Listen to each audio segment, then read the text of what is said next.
Welcome.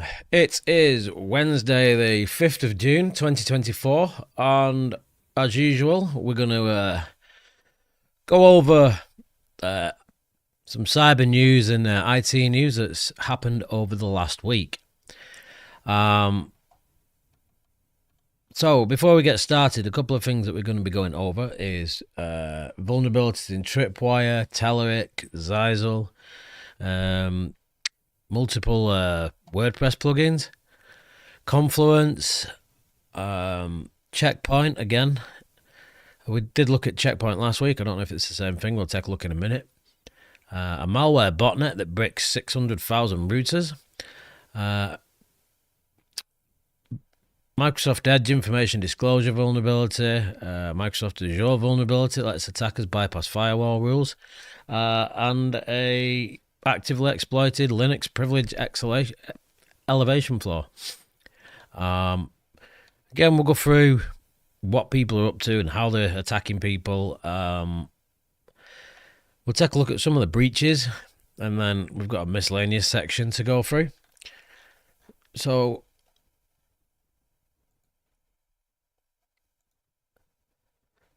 Richard, hi, thank you for joining us. So let me move this over and we'll start going through some of these. In fact, so there. Move this across. So the first thing I'm going to look at is Tripwire enterprise flaw lets attackers bypass authentication. So this is, I'm guessing, as bad as it sounds. So this was on Cybersecurity News. So Tripwire does monitoring and security solutions, has disclosed a vulnerability in its Tripwire enterprise software. We've got the CVE 2024-4332.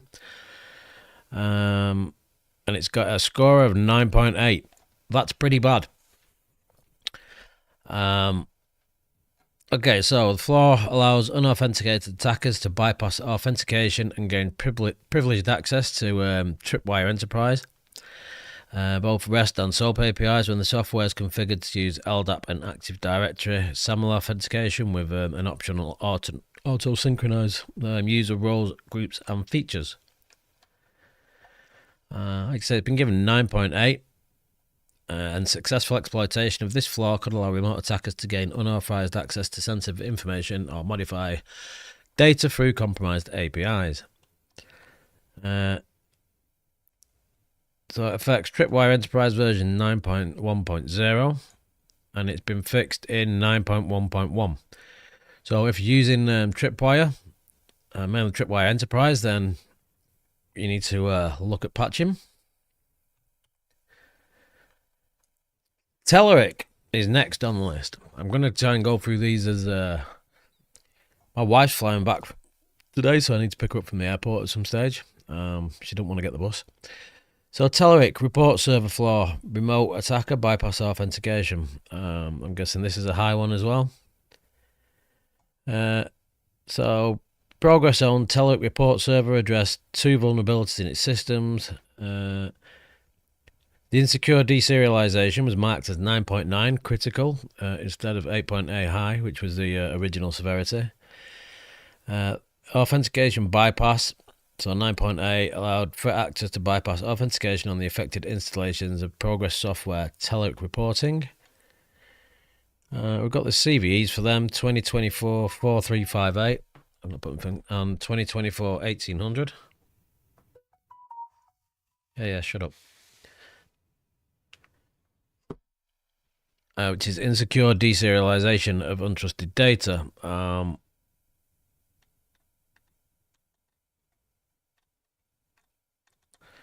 So again, upgrading. I really need to start posting all these links to these in the descriptions, which I'll start doing. I'll link them on the forum. So upgrade your software if you're using Telerik. Zyzel. I remember discussing this actually a couple of weeks ago. So There is an exploit released for some end-of-life Zyzal NASes. Now, even though they're end-of-life, so this is specifically for the NAS 326, running firmware versions 5.21 and earlier, and NAS 542 with the same firmware. So, okay. Zyzal Networks has released an emergency security update to address the critical vulnerabilities. So because it's that critical, even though they're end of life, they've decided to release an update for them anyway. So we've got command injection in set cookie, remote code execution. So if you run in, where is it? Either the NAS 326 or NAS 542, you'll want to patch them immediately. So Zyzal have already addressed this. Both of these NAS systems was end of life on the 31st of December.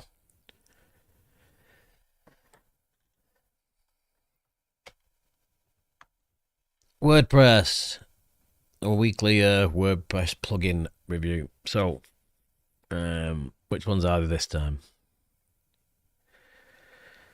So, new malware campaign, leveraging the general practice of site admins leaving their sites running with vulnerable plugins. So we've got WP Meta SEO plugin.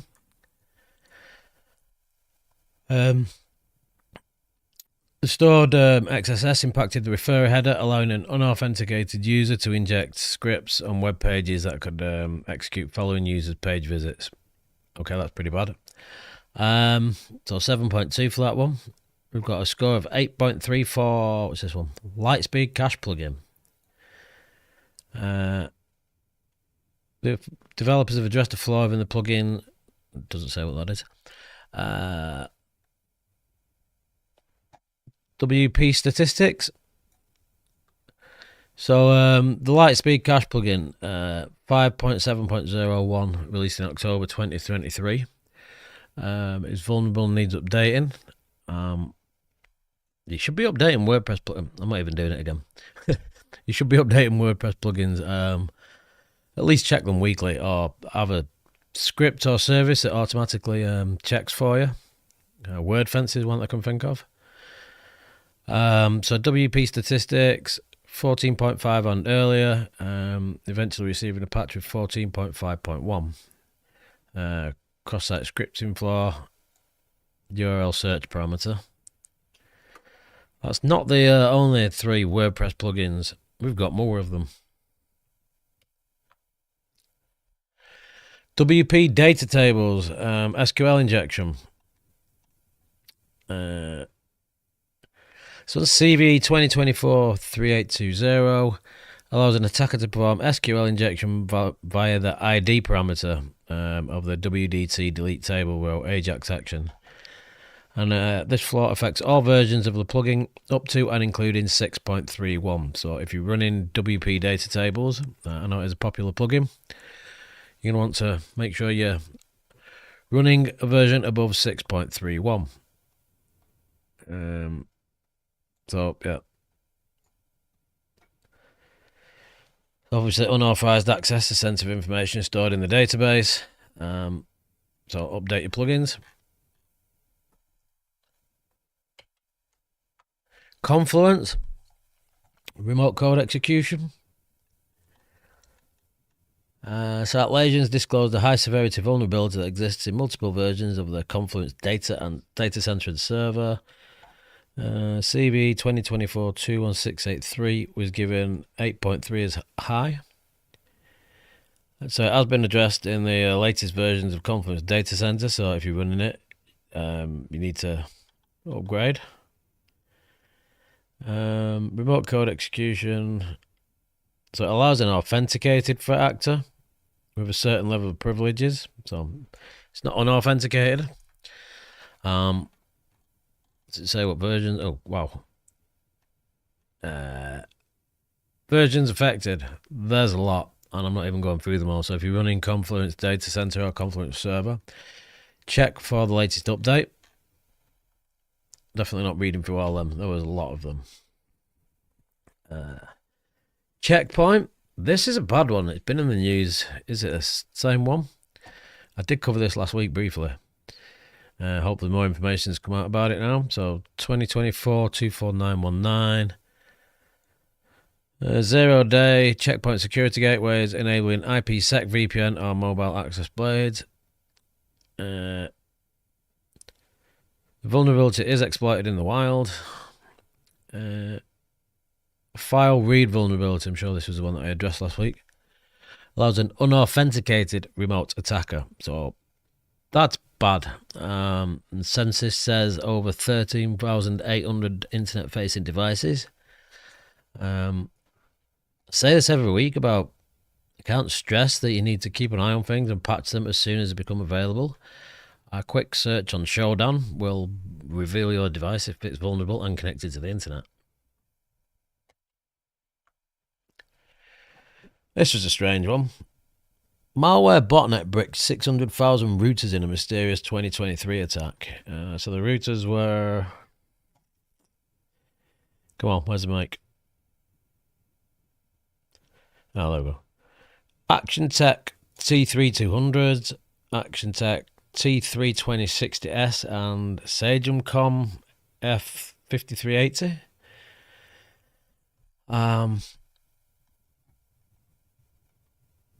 So there was all provided by the same ISP.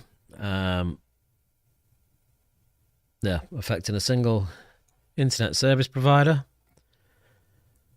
And I believe I read further down. The attacker can send commands to the bot through LUA scripts, which enable data exfiltration.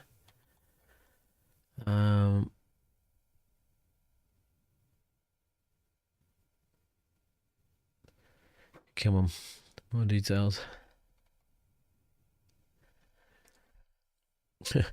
Unfortunately, researchers could not find the payload used to brick the router, so they were unable to determine how it was done and for what purpose. Interesting. I suppose if you're running any of them routers, get all your ISP, throw them away. ISP provided routers are really terrible, even here in the UK. Especially here in the UK. This was a strange one. Microsoft Azure vulnerability lets attackers bypass firewall rules. So it affects Azure application insights, DevOps, machine learning, logic apps, container registry, load testing, API management, data factory, action group, AI video indexer, and Chaos Studio. So Tenable Research has classified this vulnerability as a security feature bypass issue.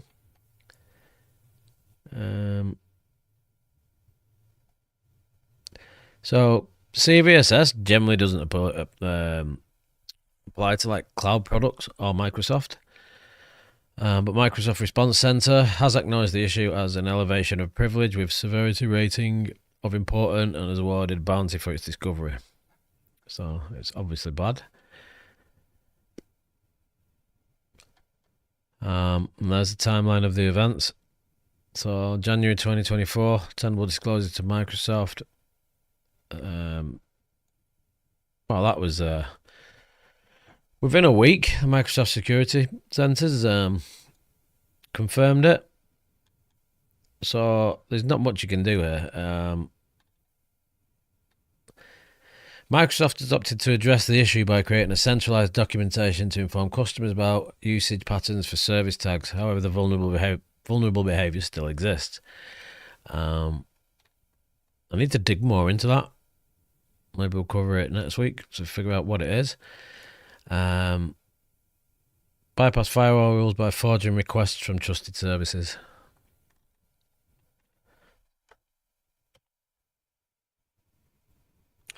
And the Linux privilege elevation flaw. Which one's this? Is this the one I covered last week or the week before? Yeah, it is NF. So CISA's added the two vulnerabilities to its KEV, known exploited vulnerabilities catalogue. We've got the CVEs 2024-1086 disclosed on the 31st of January 2024, and it's a use after free problem in NetFilter NF tables component.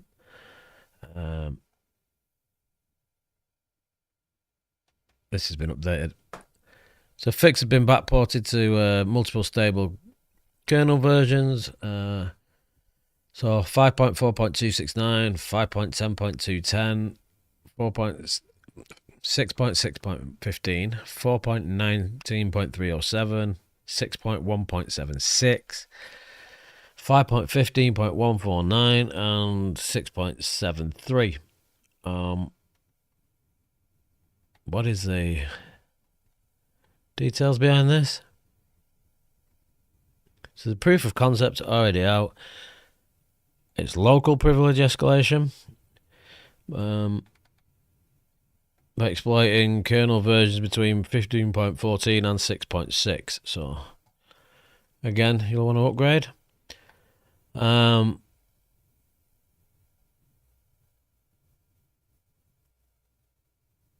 So while most Linux distributions pushed out fixes fairly quickly, Red Hat had not pushed out a fix until March, making it possible that threat actors used the public exploit on compromised systems. So you need to update or blocklist NF tables if it's not needed or actively used, restrict access to the user namespace to limit the attack surface, load the Linux kernel runtime guard. Then just update. Let me pull money back in for a minute while I pull these other ones up.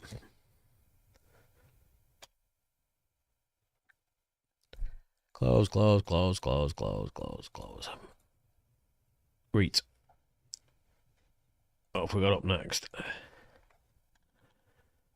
So the next ones are pretty much things to be aware of what attackers are doing. I just paste these in so we can go through them. So we've got phishing emails. This I covered Microsoft Recall a couple of weeks ago, and there's already a tool to extract data. Didn't take long. We knew it wouldn't.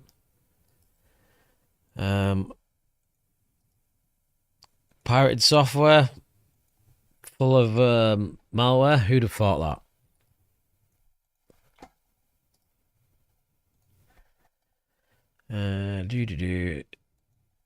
Cisco WebEx thing has been sorted, I believe.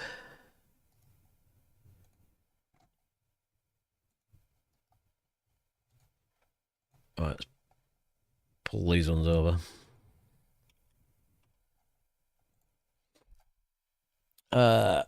Beware of phishing emails prompting execution via paste Control V.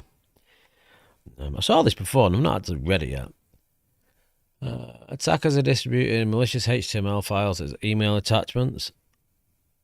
Hey Mark, how's it going? Hope you're well, mate. So this is a thing.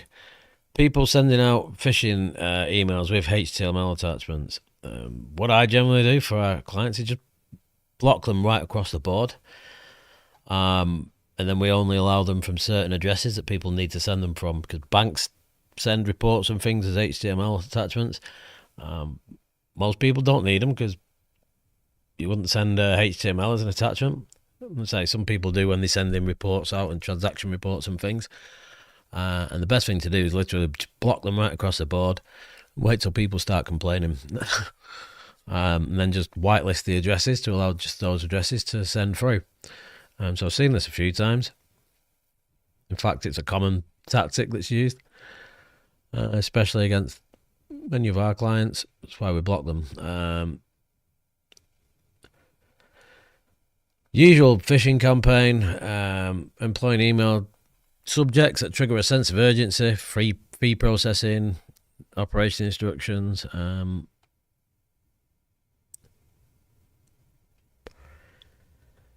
just looking at these. Okay. So opening the attachment, the user is presented with a deceptive message. So they're presented with a HTML page that looks like a Word document. So it's just formatted like a Word document. And it includes a button labelled "How to Fix" or similar. So trying to get people to click on that.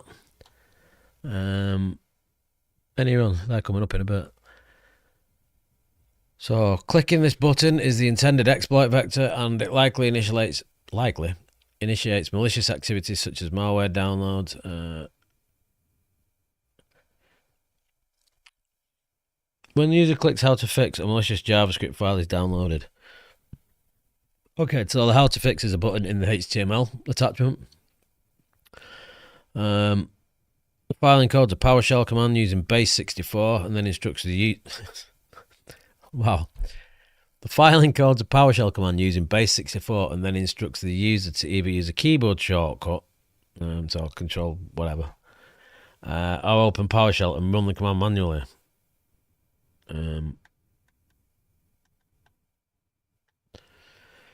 Wow.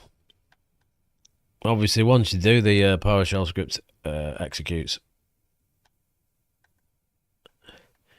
Yeah, don't copy and paste anything from emails. I actually did a video on this showing something similar to this a while back, why you shouldn't just copy and paste things because they can contain malicious data. That was an old video. It was like months ago as well. So, I mean, be wary of phishing emails. Don't copy and paste anything out of them. I'm going to do a video on... no, this is going to be awkward to read. I'm going to do a video on... since Any.Run keeps coming up, I mentioned it last week, we use it. It's coming up in one of the stories today. So I'm going to do a video on how to use Any.Run. It's free, how to use it to stick URLs in. And see what they do. So, hacker tool extracts all the data collected by Windows' new recall AI. Total recall. It had to be, didn't it? So I covered this. I think it was streamed 2 weeks ago, saying how bad it is. So 2 weeks ahead of recall's launch on the new Copilot Plus PCs on June the 18th, security researchers have demonstrated how preview versions of the tool store screenshots in an unencrypted database. Wow. So the data could easily hoovered up by an attacker. This was always coming. I've ranted about that enough. So if you want to know more about Microsoft Recall and what it is, check the stream out from 2 weeks ago. Excel file to attack Windows machines. This is going to be a VBA script, isn't it? Yeah, attackers are using malicious Excel files with VBA macros to deploy DLLs and install Cobalt Strike. That'd give you a bad day.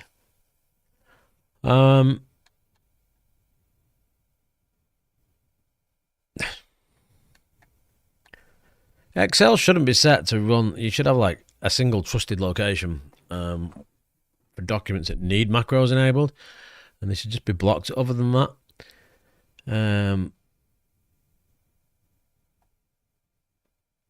A malicious Excel document targets Ukrainian users by exploiting disabled macros where the document displays a fake security warning to enable macros. Oh yeah, this is I've covered this previously as well. You open a document that's got a fake thing saying you need to enable macros to view this document, and as soon as you do, it gives you a bad day. The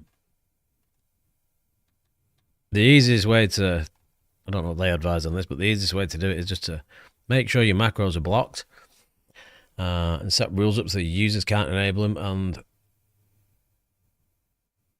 The attackers use location-based checks to evade detection and deploy injected delays. Yeah, so if you just have a single folder that you can execute macros from and only put documents in there that work is one of the techniques we use to avoid this happening. That is an old... Is that this year? Yeah, it's today. That is old. That was on GB Hackers on Security. Cracked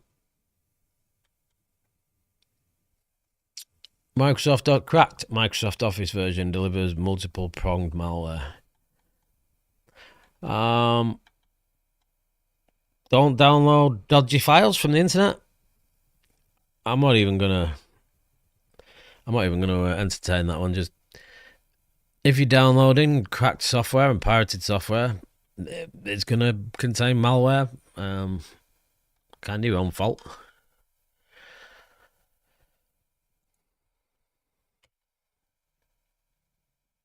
Are these gonna be more phishing? Hackers exploiting Amazon, Google, and IBM cloud services to steal customer data. Criminals are exploiting cloud storage services to host phishing websites for SMS scams by... Oh, right. So it is phishing websites. For SMS scams by abusing the static hosting feature of cloud storage to store HTML. All right.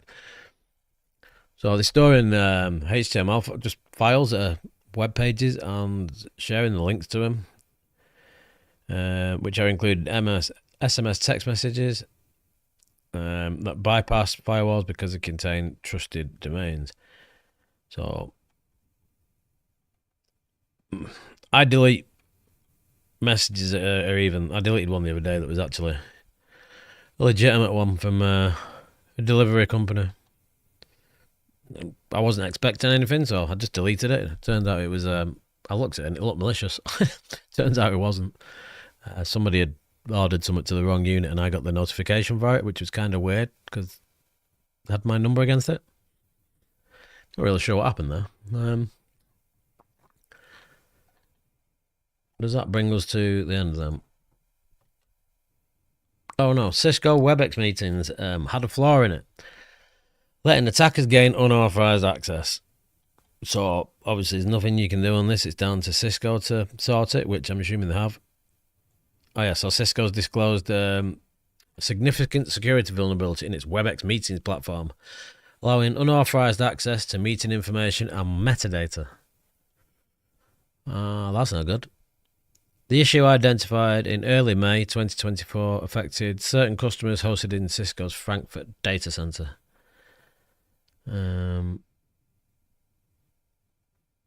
Unauthorized access to meeting details, yeah. Cisco since addressed the bug and implemented it worldwide as of May the 28th, 2024. So, yeah, you can't update that. It's fixed now anyway. Is there any... So Cisco's notified affected customers. All right, so you would have known about it if this was... if this affected you, and confirm that no further unauthorized attempts to access meetings data have been observed since the fix was implemented. So, yeah, there's not much you can do over that. It's fixed, but if your data's out, it's out. I'm not sure how you'd even check. Did I not cover this last week? It seems to cover a lot of similar things every week. So I got the last three have been the same. New V3B phishing kit targets customers of 54 European banks. This is phishing as a service, isn't it? Cyber criminals are promoting a new phishing kit named V3B on Telegram, which currently targets customers of 54 major financial institutes in Ireland, the Netherlands, Finland, Austria, Germany, France, Belgium, Greece, Luxembourg, and Italy. So the phishing kit's $130 to $450 per month.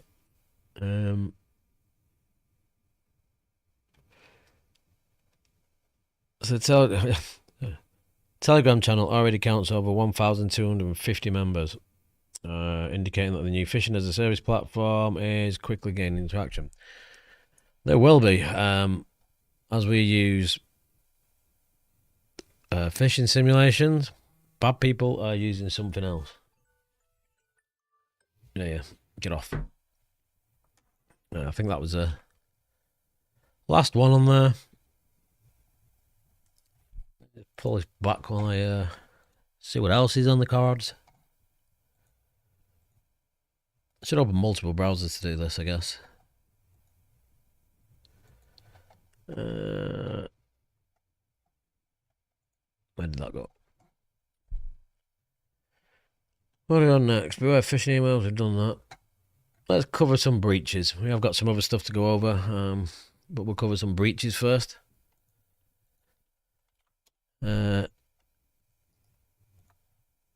Since we're just talking about Telegram, we'll continue with Telegram.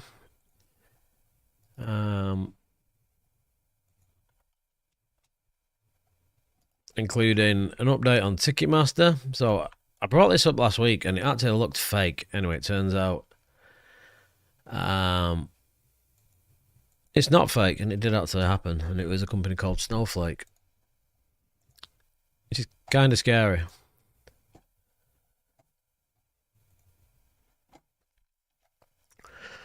So we've got 361 million unique email credentials leaked on Telegram channels.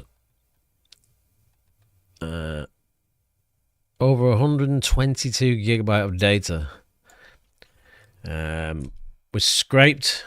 Okay, was scraped from Telegram channels, containing 1.7k files with 2 billion lines and 361 unique email addresses, of which 151 million had never been seen on Have I Been Pwned, because obviously the data was, it's on Have I Been Pwned now.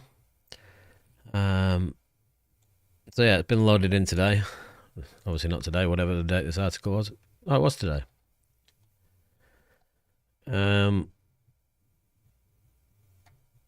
This is Try Hunt. This wasn't, I'm sure this wasn't today, but so if you don't use Have I Been Pwned, or you're not sure what it is, you can go ahead, stick your email address in, and it'll tell you what breaches you've been involved in. And it's had quite a lot of data put into it recently, so it's definitely worth checking that out.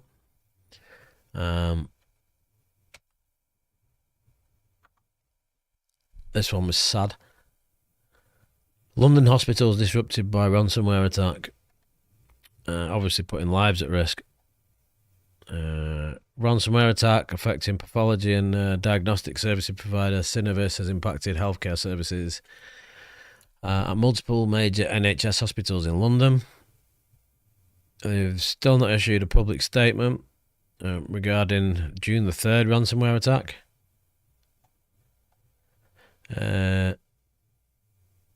Ongoing critical incident has had a major impact on healthcare services across southeast London. Pathology partner Synovis experienced a major IT incident earlier today, which is ongoing and means that we're not currently connected to Synovis IT servers. Oh, Mark says dirty. It is. We're going after hospitals and things. The list of impacted hospitals: King's College Hospital, Guy's Hospital, St Thomas Hospital, Royal Brompton and Evelina London Children's Hospital. That's that does just turn you sick. People who do ransomware on children's hospitals is just, that's just diabolical.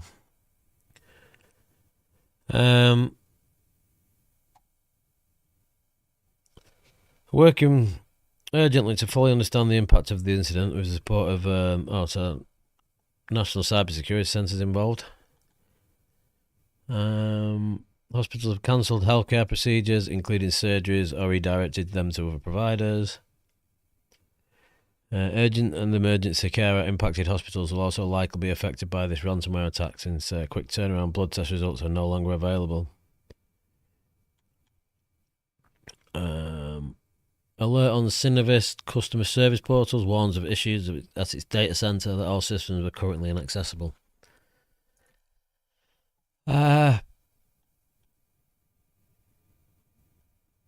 Summary overview, outage reason, virtual platform inaccessible, supplier Broadcom supporting investigation with Yuri. Issue raises P1 with them, IT investigating operations and will provide regular updates on system availability. Beaker is up but inaccessible from Synovis PCs, but is accessible from Trust PCs. Don't know what that means. That's been in the news actually recently. It's I don't know.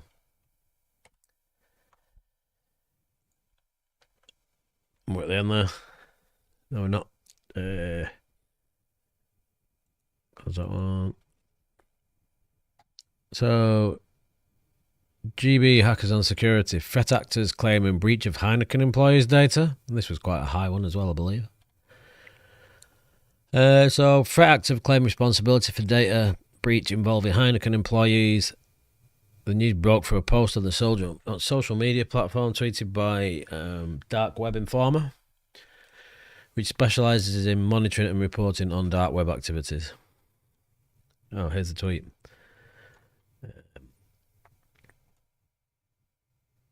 It is posted on dark web. According to cyber criminals, it's been successful. The exact nature and extent of the data compromise remain unclear, but typically involve personal details, names, addresses, contact information, and financial data. Heineken have not released an official statement yet. I read this was like 30 million or something, like a lot.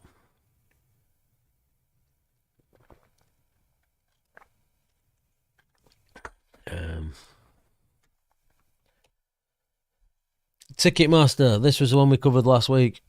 So the data that was put on the dark web for this was old, like pre-2018. I was talking to a BBC News guy on LinkedIn about this. So Live Nation has confirmed that Live Nation is the owner of Ticketmaster, has confirmed that Ticketmaster suffered a data breach after its data was stolen from a third-party cloud database provider, which is believed to be Snowflake. So, 20th of May 2024, and identified unauthorized activity within a third-party cloud database containing company data from its Ticketmaster subsidiary, and launched an investigation. On May the 27th, a criminal threat actor offered what it alleged to be company user data for sale via the dark web.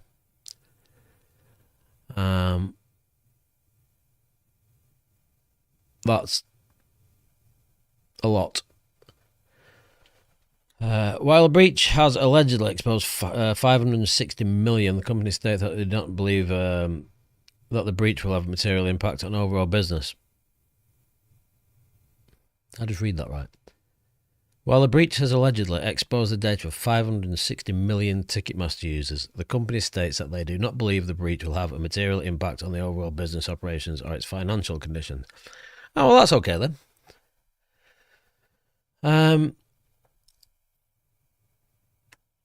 Admission comes after a threat actor known as Shiny Hunters has been attempting to sell the Ticketmaster data in a hacking forum for $500,000.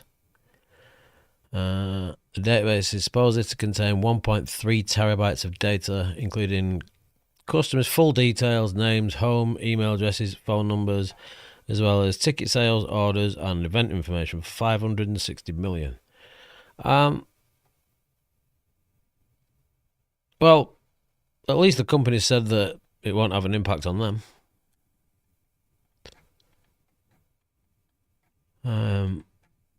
So it turns out that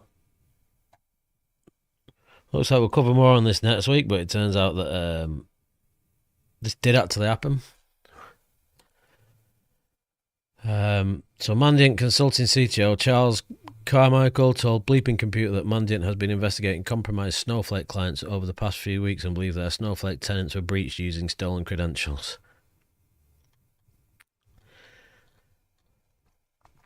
Oh look, next one up. Snowflake accounts hacked linked to not just Ticketmaster, but the recent Santander. This might have been the one I was thinking of with the high finger. Hudson Rock has taken down what update 6th of the 1st. 1st of the 6th, backwards in it because it's American. Hudson Rock has taken down their report that the hacker breached Snowflake to steal the data, shedding doubt on the hacker's claims. Bleeping Computers reached out to find out why, but the cybersecurity company has not replied yet. So the threat actors claiming recent Santander and Ticketmaster breaches says they stole the data after hacking into a employee's account at the cloud storage company Snowflake. Snowflake saying they didn't. So Snowflake didn't get breached, but multiple customers of theirs did all at the same time. That is what I just read. Snowflake's cloud platform is used by 9,437 customers, including some of the largest companies worldwide like Adobe, AT&T, Capital One, DoorDash, HP, Instacart, JetBlue, Kraft Heinz, MasterCard, Micron, NBC, Universal, Nielsen, Novartis, Okta, Pepsi, Siemens, US Foods, and Western Union, Yamaha, and others. There's some huge companies using that. So according to the cybersecurity firm Hudson Rock, the threat actor claimed they also gained access to other high-profile companies using Snowflake's cloud storage services, including Anheuser-Busch, State Farm, Mitsubishi, Progressive, Neiman Marcus, Allstate, and Advanced Auto Parts. So Snowflake didn't get breached, but all these customers did.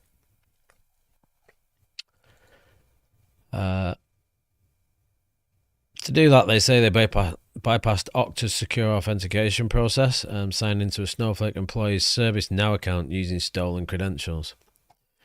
That sounds probable. Next, they claim they could generate session tokens to exfiltrate data belonging to Snowflake customers. To put it bluntly, a single credential resulted in the exfiltration of potentially hundreds of companies that stored the data using Snowflake, with the threat actor itself suggesting 400 companies are impacting. Said Rock Hudson. Yeah, Hudson Rock Hudson. The threat actor shared with Hudson Rock's researchers, which shows the depth of their access to Snowflake servers. This file documents over 2,000 customer instances relating to Snowflake's Europe servers. They claim they wanted to blackmail Snowflake into buying back the stolen data for $20 million, but the company did not reply to them. They've already said it's not going to affect them. Why would they?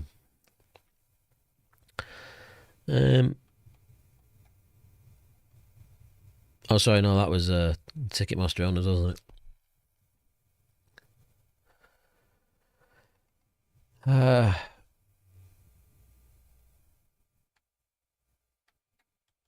So this is still going on at the moment. I'm sure we'll have more on it next week.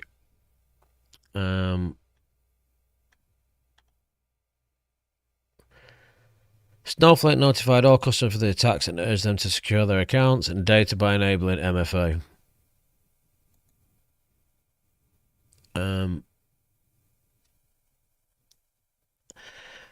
What's the point of the buyback? I'm guessing if they say give us 20 million and we won't release it, because it's not like, it doesn't say it was ransomware or anything or encrypted. So how do you trust someone that stole your data to give it back after you give them 20 million?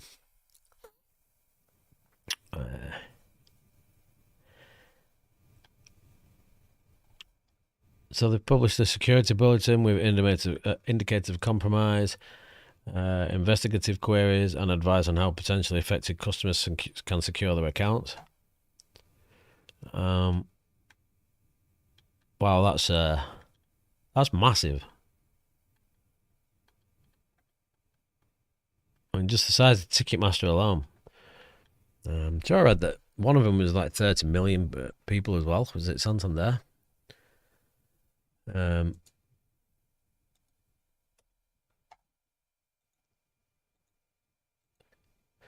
It's amazing what goes on due to really bad security.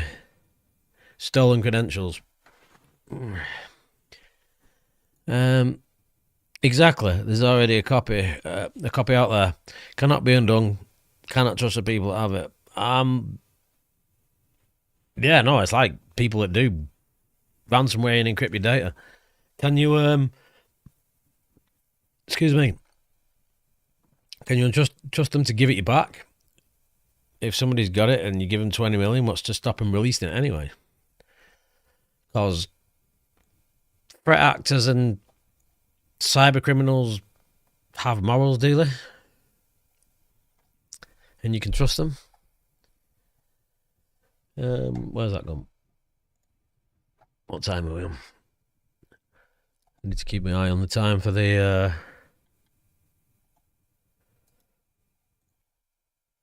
go and pick my wife up from the airport. So that's the breaches covered, and next is just a few other little bits that have come up.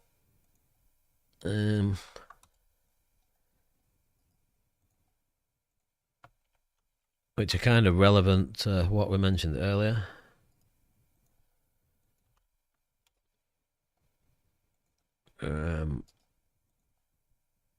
Already covered that in a video. On that.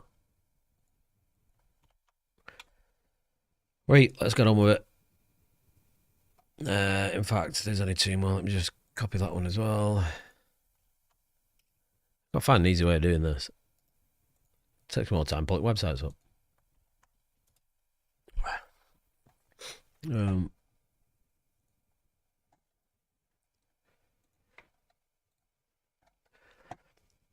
On the brighter side of things, police seize over 100 malware loader servers and arrest 4 cyber criminals.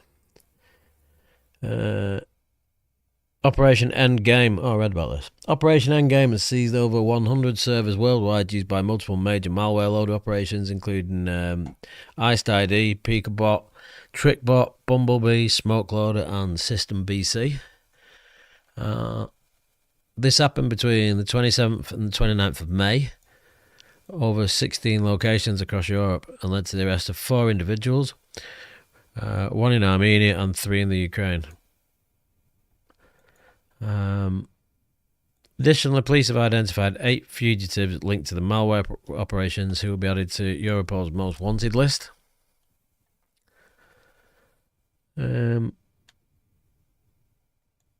So Operation Endgame involved police forces from Germany, the United States, the United Kingdom, France, Denmark, and the Netherlands.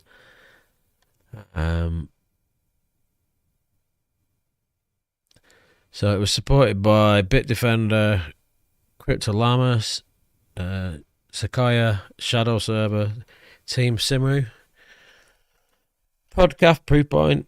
There's a lot in this. NFIR, Computest, Northwave, Fox IT, Have I Been Pwned, Spamhaus. There's a lot of players in that. There's a banner of one of the domains. This domain has been seized. So, one for the good guys there, I guess. There's not much you can do about this. If you use TikTok, I don't even have a TikTok account. Can you do a video on proof points or categories on OpenSense? Yes, I can. Yeah. Let me just put that down. That's a good video. I want to do more OpenSense stuff. I've not even touched ZenArmor yet, which I had planned on, and they've given me a full license to do the video. I've just not had the chance yet. But yeah, I've not really played with Suricata and that on it, so I will do. Absolutely. I've lost my mouse pointer. This TikTok thing. Over the past week, attackers have hijacked high-profile TikTok accounts belonging to multiple companies, celebrities, exploiting a zero-day vulnerability in the social media's direct messages feature. Let's just tell you what a 0 day is. After being compromised, user accounts belonging to Sony, CNN, and others had to be taken down to prevent abuse. CNN's account was the first to be hijacked last week, as a semaphore first reported on Sunday.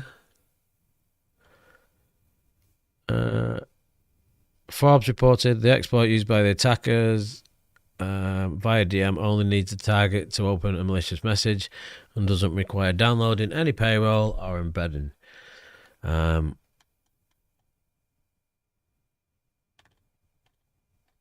Yeah. Don't use TikTok. I think I'm one of the only people that doesn't have a TikTok account. Don't even know how it works.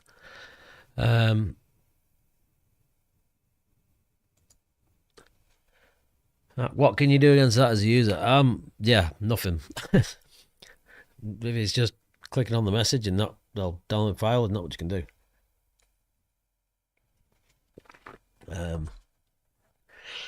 Excuse me. Some changes are inbound. So this ad blocker thing that's been going on with Google, this has been going on and back and forth for a while now. So it begins June the 3rd, which was 2 days ago. So Google is continuing with its plan to phase out Manifest version 2 extensions in Chrome starting in early June, weakening the abilities of ad blockers. That being said, Firefox isn't, so switching over to Firefox will help you. Google says the decision was made based on the community's progress and feedback. I'm sure it was. Can you imagine the community saying, yeah, please disable our ad blockers for us? So starting June 3rd, 2024, with Chrome version 127, users with active Manifest version 2 extensions will see warnings on Chrome Beta, Dev, and Canary channels, while extensions still use Manifest version 2 will lose their featured badge. Gradually disabling version 2 extensions will follow on the stable Chrome release, with recommendations for version 3 alternatives. So you'll be able to temporarily enable Manifest version 2 extensions, but that'll be removed. Move to Firefox. So it will be Google Chrome and not, I don't know, other Chromium-based browsers. I don't use Chrome anyway, so it doesn't affect me. And I try to talk other people out using it as well. Kaspersky has released a tool that scans Linux for known threats. I thought it was called LinTools. Kaspersky has released a new antivirus removal tool named KVRT for the Linux platform, allowing users to scan their systems and remove malware and other known threats for free. So it detects a recent XZUtils backdoor. It's not real-time threat protection. It's just a standalone scanner that can detect malware, adware, legitimate programs abused for malicious purposes, and other known threats, and offers to clean them.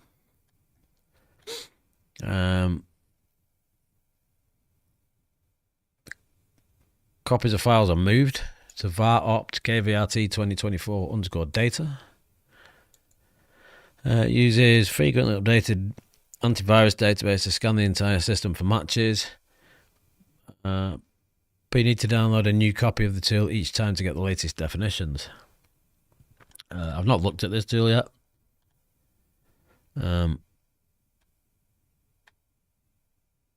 Guess and that's it. KVRT main window. I'll leave the links to this in the description where it can be downloaded from.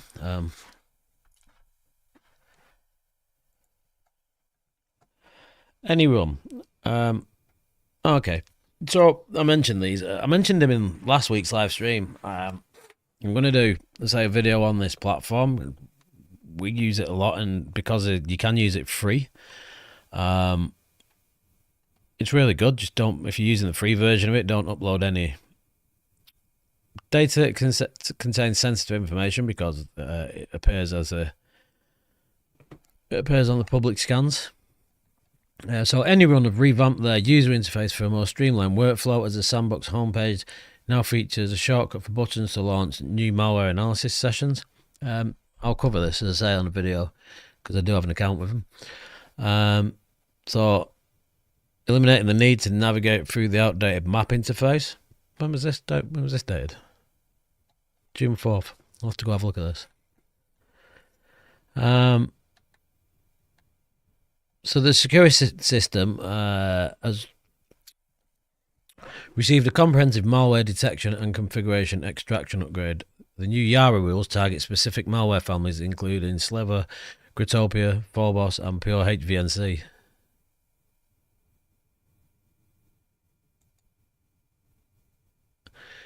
Why use Windows 7 for Any.Run? I have an account with them, and you can actually use any version, including Windows 11. It's just the free version that's Windows 7. I'm guessing Windows 7's a bit easier to remove security features from compared to later versions of Windows.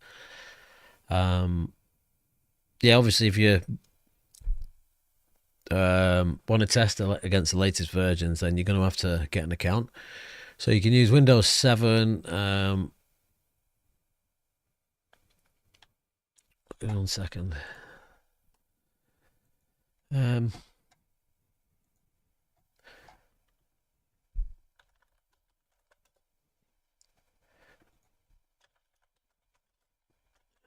pull this out 1 sec.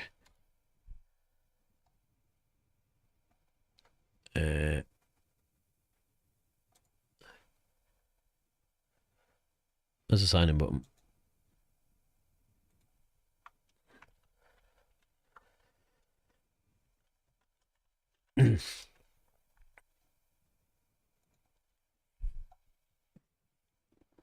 I'll pull this back.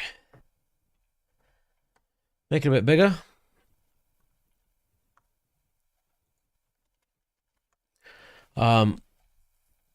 So you can choose from Windows 7, 32-bit, or Windows. They're all the recent ones I've done.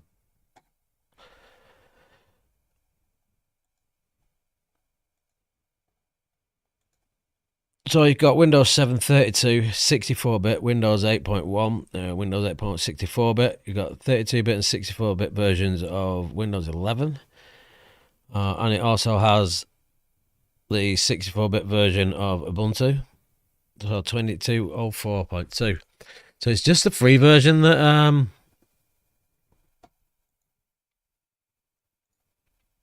gives you Windows 7.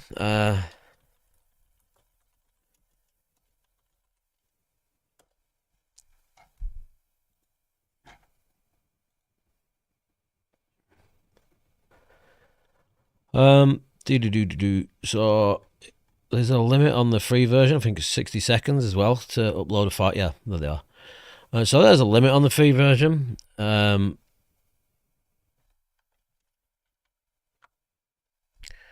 There's 60 seconds to upload your file and basically detonate it.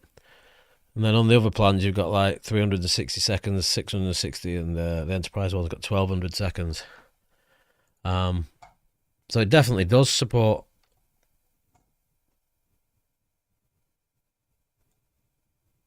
other platforms. You've just got to pay for it.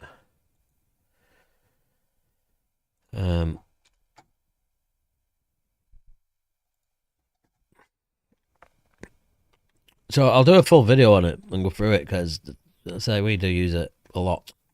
I had to learn from John Hammond, watching one of John Hammond's videos, and then we tried it, and Just used it since. I was going to do a video actually showing how to set a lab up using like Proxmox and OpenSense or something to secure the machines and secure the network, so you could obviously take a snapshot of the machine, detonate the malware, and then just revert the snapshot back. I'm like that with that video. Too much could probably go wrong for that, because if somebody decides to follow it that doesn't know what they're doing, they're likely to encrypt all the systems, so I'm really not sure about doing that video. There are other ones on the internet, because I've looked myself, and there's ones on YouTube. Some of them have got bad advice as well against them, so I was like, do you do want to address those that have got bad advice? Because they're literally just installing, like setting Windows 7 up or something in VirtualBox and then detonating malware in it. It's like, yeah, without putting firewall rules in place and things like that is really, really dangerous. So that's why I want to cover Any.Run. So that's quite safe, and it's got a free service, and people can't infect or blow up their own machines.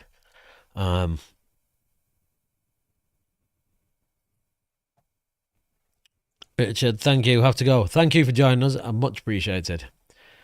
Leave this across. I think I did a video on this. I'm not going to freak too much, but if you use OpenSense, 24.1.8 was released on May the 29th. Excuse me, I'm sure I did a video on that. I can't even remember. Slept since. So to spread the news, 24.7 will be based on FreeBSD 14.1. So FreeBSD, in fact, I've got the thing here. So FreeBSD 14.1 release announcement was June the 4th, so yesterday. And I did a video on this before, actually, showing how to upgrade systems from various versions to 14.1. It comes with a new version of OpenZFS. I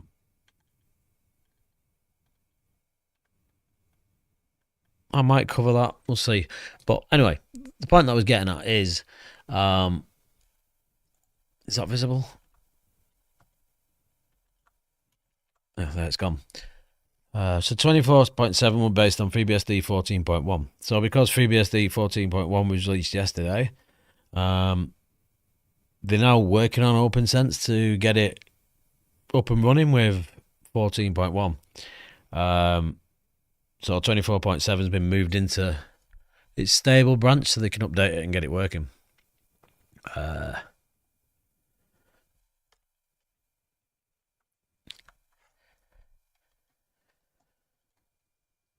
So DVD 1 contains everything.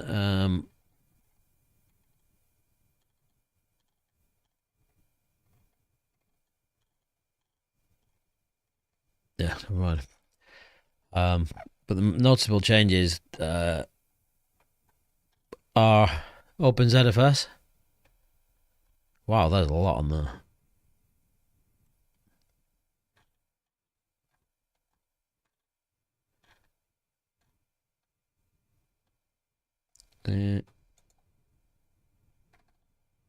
So upgrading from previous releases of FreeBSD. I've covered this. I don't think too many people here use. Yeah, there it is. OpenZFS has been upgraded to 2.24, so it's had a number of changes, which is well worth updating to, just for OpenZFS, to be honest. So looking forward to OpenSense coming out on that, which is obviously the current version of OpenSense is on FreeBSD 13. In other news, NSA warns iPhone and Android users to restart devices once a week. Not even read this article, but I know what it's about. It's because of the recent iPhone vulnerabilities, where you can send, was it Pegasus that would send a message, and you don't have to do anything. It just infects the phone, but it doesn't survive reboots. So that's exactly what this is going to be. Yeah, so the malware that infects iPhones and the vulnerabilities don't persist after reboots, so they don't actually infect the operating system. So as soon as you reboot, it clears the memory. So many types of malware are designed to persist in the device's memory, and a reboot can effectively clear this memory, thereby neutralizing the threat. You want to reboot your phone once a week? I don't click on dodgy shit. Microsoft deprecates Windows NTLM authentication protocol. First released in 1993 as part of Windows NT 3.1, and as the successor to LAN Manager.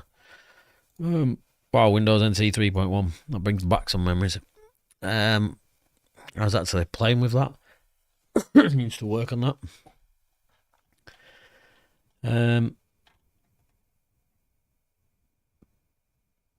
So NTLM will still work in the next release as Windows Server and the next annual release of Windows. Mark says before my time, NT. Yeah, unfortunately, I'm that old. So it'll work with the next release of Windows Server and the next annual release of Windows. Still, users and applications developers should transition to Negotiate, which attempts to authenticate with Kerberos first and then falls back to NTLM. Be prepared for that if you're a Windows administrator.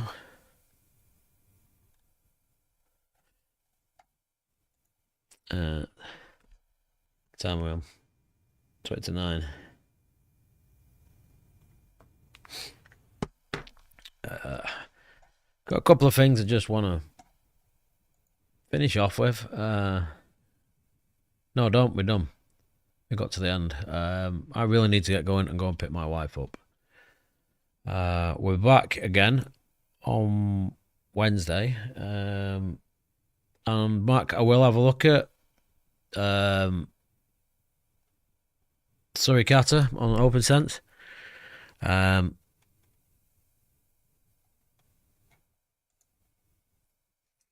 Yeah, I'll definitely have a look at this and cover it. And say I want to dive into Zen Armor a bit as well, since they've provided with a license for it, and I've still not used it yet. To just obviously to do the video, I'm going to cover the free version first, and then I'll cover the paid version, I guess. But yeah, I'll definitely do some Suricata stuff. I might actually do Snort on pfSense as well, because we use Snort and we use pfSense. But yeah, thanks for joining us. Yeah, we'll see you next week. Appreciate that.